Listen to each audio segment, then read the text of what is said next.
Hello. Welcome to another Wirecast Wednesday, working from home. Today is April 15th, 2020, and I have to write that down at the bottom of the screen so I know exactly what day it is.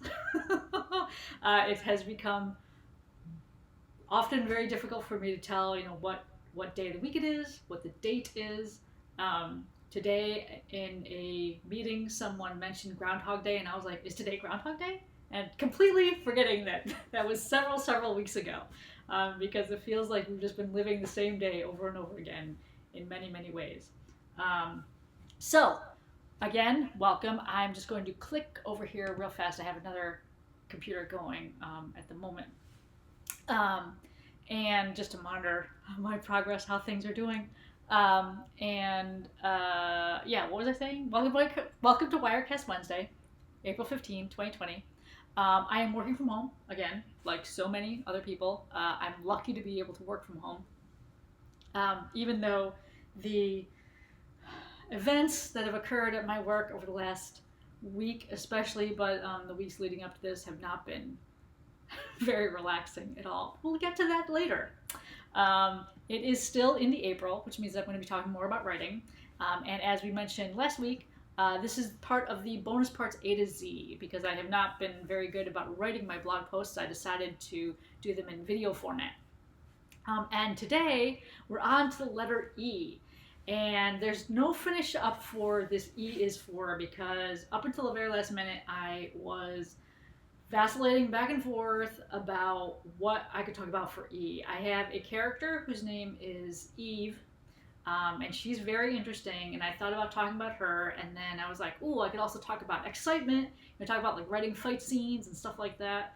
And then as I was falling asleep last night, I thought I should write about exhaustion, because so many of us are going through that right now. But instead, I think I'm going to write about something. I'm going to talk about something different for E, and my E is going to be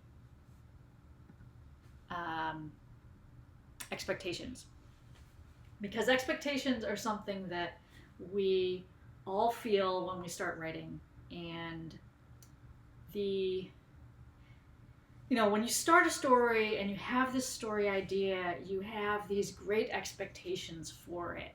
And you think, oh, I know where the story's going to go, and I know what it's going to do, and I am so in love with it right now. And, people are going to read it, and they're going to love it, or maybe they're going to hate it, who knows. Probably shouldn't care about that part of it. But there are a lot of expectations that we have when we start a story. And expectations don't always meet the reality. Sometimes they exceed the reality. I've been lucky enough to experience the particular joy that a creator gets when someone comes back to me and says, hey, I read your story and I really liked it, and it got me through some tough times, or I wanted to go back and read it, but it's not there anymore, and that was really a bummer to me. But when you start, I think everybody has this expectation that the story is going to be something great, something bigger than just a nugget of an idea. And tempering that expectation is not something you really want to do at the start. Like, you kind of want to be very open to all the ideas around you, and that to have this willingness to just accept, where the story's path is going to take you, whether you're in the plotting phase or the actual writing phase. If you plot or if you pants, as they say. And pantsing, for those who aren't familiar with the term, it's basically when you just write off the top of your head, like you don't really you have like maybe a sort of plan, but you haven't plotted everything out. I think a lot of writers start out as pantsers. I certainly did. I like the kind of pants feeling, especially for little short bursts of idea writing. So, if you do like 100-word challenge, or you do like a photo prompt challenge or something like that, I think that as, that's conducive to pantsers, to people who like to pants a story. They just kind of like write what comes off the top of their head. A lot of the challenges that you see on Twitter or Facebook or whatever your social media medium of choice is, I think a lot of those are more forgiving of pantsers because it is more about like, oh, here's a prompt and you write about it, within the next 24 hours or, within the next week or so. And those expectations, I think, are okay to be very low. It's like, I'm just kind of throwing this out there. It's an idea that I had just based off of, a spark of an idea that I had based off of a prompt or, something somebody says online or someone posts something online. And usually our expectations for those kinds of little story ideas are not very great, and we're not crushed when they don't go over very well. Conversely, when you do plan a story and you do spend a lot of time on it, and a lot of effort, and your expectations for being entertaining or finding someone who will love the story, if those get dashed, that's really hard to come back from. In some ways, it's better to just be ignored. To have a story get no reviews, no feedback, no hits, no nothing,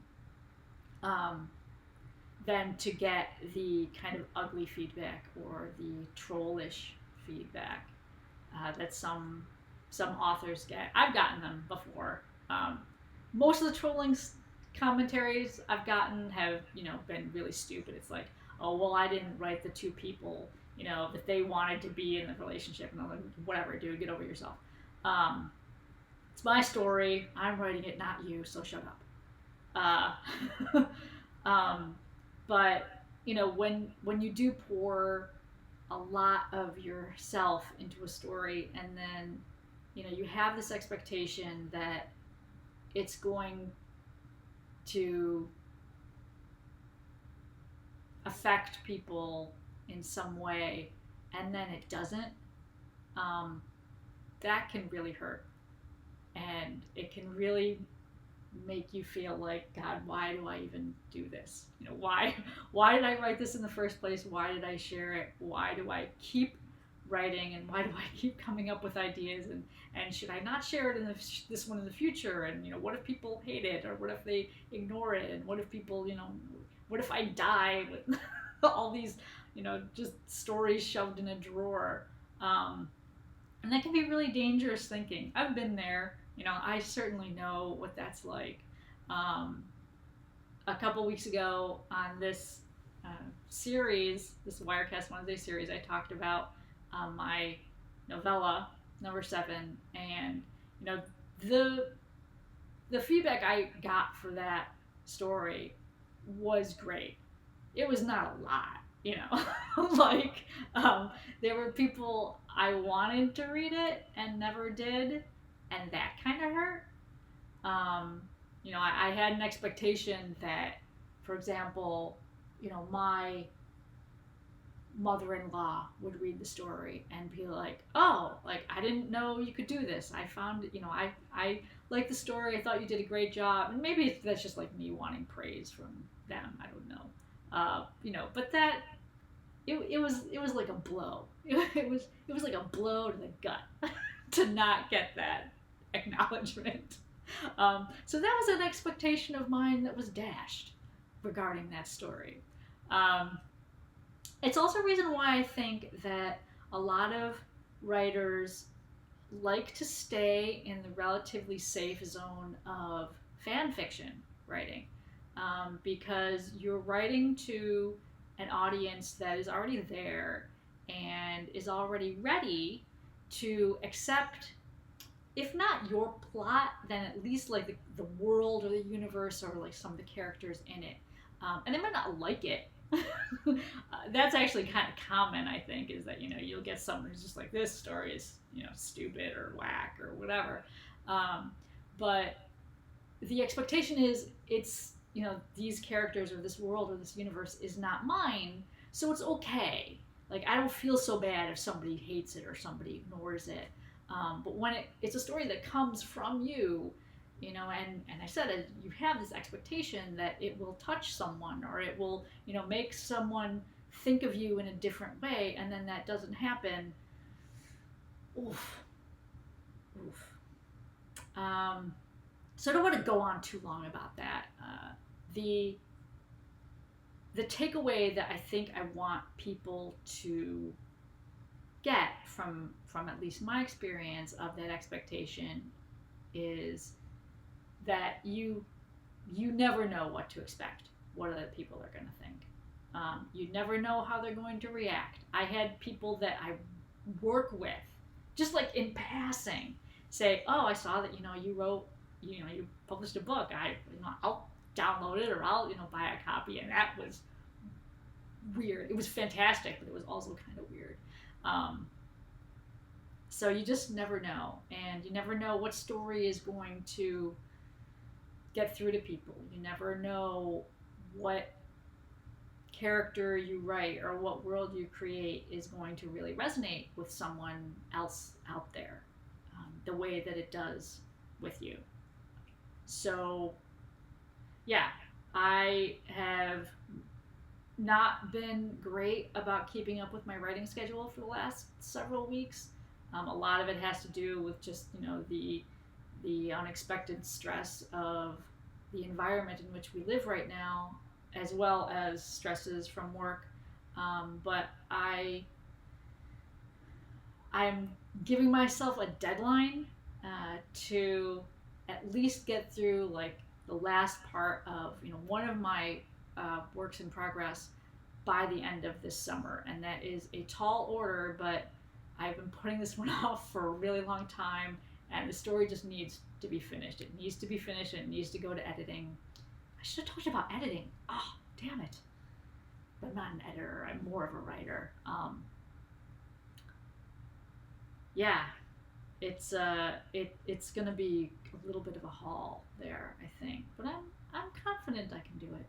I think next time for the letter F, I know what I'm going to talk about for next time.